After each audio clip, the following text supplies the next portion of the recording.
Got the motor off. Got it sitting over here. Like I said, I'm going to sell that in pieces. Console removed.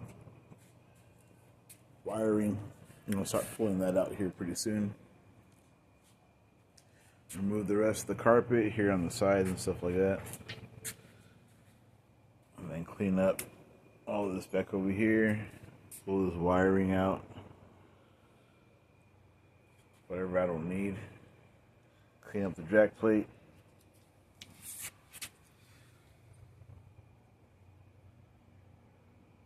Has some corrosion there. I gotta clean it up. But overall, looking good so far.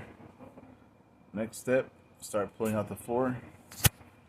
Cut along the edges all the way around, and then pull it out and see what we got.